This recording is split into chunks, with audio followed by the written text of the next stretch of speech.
Or we must begin to look at what are the things that we can do that would put us on some firm footing in life, that will enable us to do some things and use some powers that we have, that many of us go through life never ever discovering that we have those things going for us.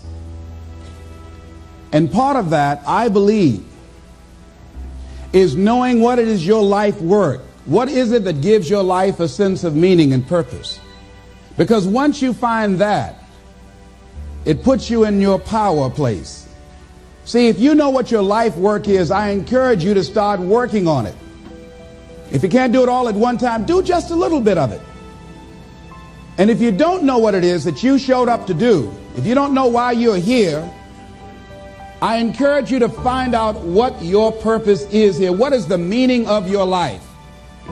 And I say to you that if you begin to take a conscious effort to find out what it is that you're supposed to do, I say that it can literally save your life.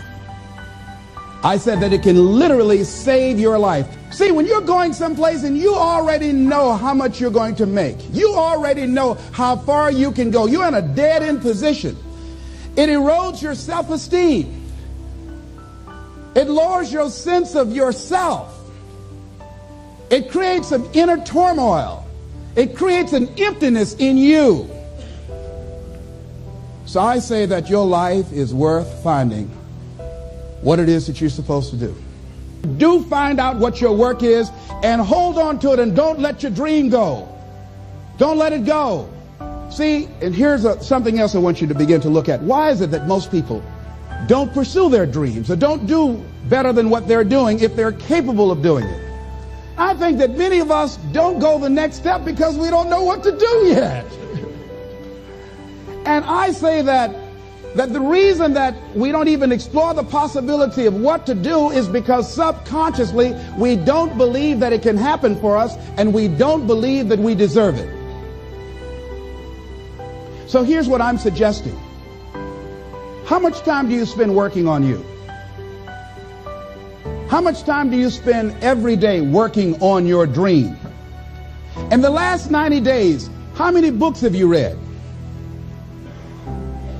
In the last year, what new skill or knowledge have you acquired? What kind of investment have you made in you?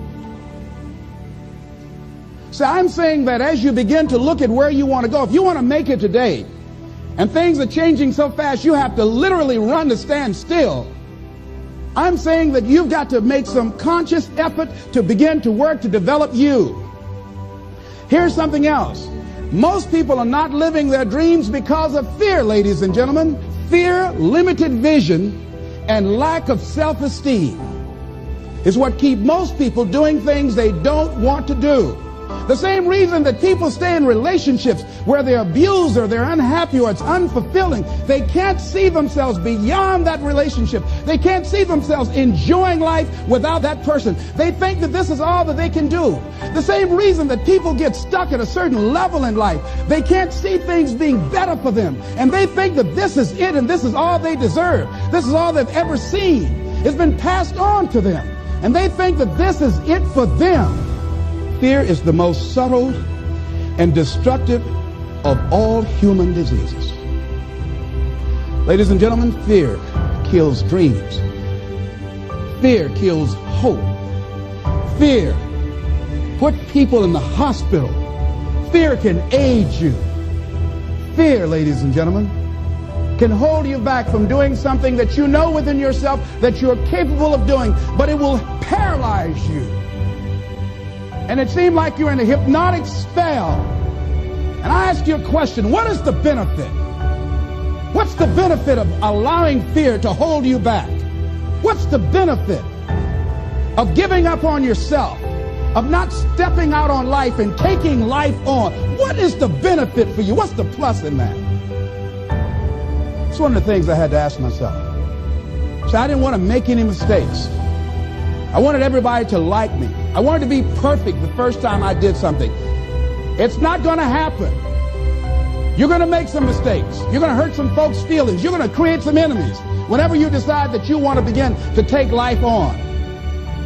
You've got to ask yourself, How long am I going to allow this to hold me back? He said, fear is false evidence appearing real. That is an illusion that we create in our mind. It is a state of mind that can be changed. So let's look at how we can begin to take some steps to restructure that fear, to begin to expand our visions of ourselves, to begin to increase our self-esteem. Webster said that self-esteem means confidence and satisfaction in oneself. Look at your life right now. Whatever you've done up to this point in time, your life is working. Whatever you have produced, it came out of you as a result of the kind of person that you have become. It's a result of your choices. It's a result of your consciousness. Now you have to ask yourself, are you satisfied with what you have produced? Is this what you want? Would you like for things to be better than this? Do you believe that you deserve better than this? Or are you content? This is it. You don't have to do anything else. That you've already resigned yourself in life and say, well, I'm happy. I'm not starving like the people in Calcutta. Are you allowing yourself to get off the hook like that? Or do you believe somewhere in the back of your mind or in your heart that there's some other great work for you to do? There's something else that life has for you. And that's why you're here. How do we handle this fear factor? How do we increase our self-esteem? You have to begin to fortify yourself. How do we do that? I believe that you have to begin to consciously monitor your inner conversation and start talking to yourself. Start building yourself up. Sometimes the only good things you will hear about you are the things that you say to you. So I'm saying learn to be your own booster. Start building yourself up. Start encouraging yourself. Start saying, I can do this. I can make this happen. It's a natural inclination for us to put ourselves down. See, we are born negative, I think, in a negative consciousness because we live in a negative world. So I'm saying that we have to work through the challenges of life in learning how to begin to work to fortify ourselves. Begin to guard your mind against negative programming, like turn off the television. So you've got to guard the kinds of things that you put in your mind. See, if you don't program your mind will be programmed because human beings are goal-oriented. That's why we die of broken hearts early. That's why we're running through life to early grave. Most of us go through life running scared. So we created this in our minds, false evidence appearing real. We made it real in our minds. There's nothing to fear but fear itself. That's the destructive monster. So turn off things that can contribute to your fear. Turn a deaf ear to people that all they can do is talk about how negative things are because they have bought into the consciousness of the world. Listen to things that can empower you, that can enable you to create a new reality for yourself and a new life for yourself. What idea are you sitting on? Write your ideas down. And then, once you get that idea, take the leap. See, a lot of people get the ideas and just walk around with them. Take the leap. See, it's out here in the universe. If you don't take the plunge, I guarantee you, somebody else will. Take the plunge.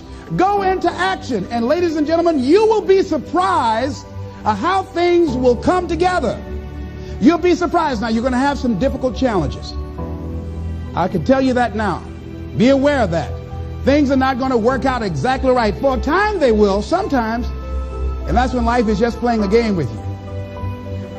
But ladies and gentlemen, go into action with your dream. And don't avoid where the fights are. Get in the midst of the fight. And get some hickeys on your head. Get knocked down so you can learn how to fight, so you can hold your position. See, most people don't get out in the arena of life because they don't want to fight. Most people don't get out there because they don't want to get knocked down. They don't want to be dropped to their knees. But see, you're going to be dropped whether you're on the field or whether or not you're sitting on the sidelines. You're going to be dropped. So at least get dropped for something.